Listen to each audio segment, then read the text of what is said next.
કૃષિ સેક્ટર ઉપર ખાસ ફોકસ રહી શકે છે અને એક્સક્લુઝિવ સમાચારની વિગત લઈએ સહયોગી આરતી મહેતા પાસેથી। આરતી, બજેટમાં કૃષિ સેક્ટરને શું ભેટ મળી શકે?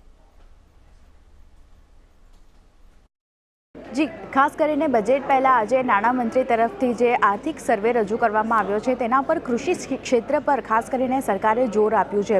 નાણામંત્રીએ કહ્યું છે કે કૃષિ ઇન્ફ્રાને વિકસિત કરવાની દિશામાં ખાસ કરીને હવે કામ થતું દેખાઈ રહ્યું છે અને કૃષિ સેક્ટર માટે મોટા સુધારાઓ પર ખાસ કરીને હવે સરકારનું ફોકસ છે।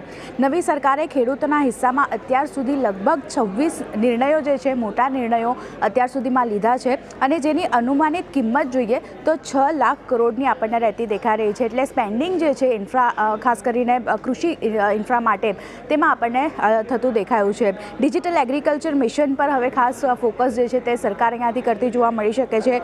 નેચરલ ફાર્મિંગને પણ પ્રોત્સાહન આપવાની તૈયારીઓ શરૂ છે તેવું નિર્મલા સીતારમણે કહ્યું છે। સાથે જ હવે સરકાર ખેડૂતોની આવક વધારવા પર ખાસ કરીને ફોકસ જે છે તે પોતાનું કરતી જોવા મળશે।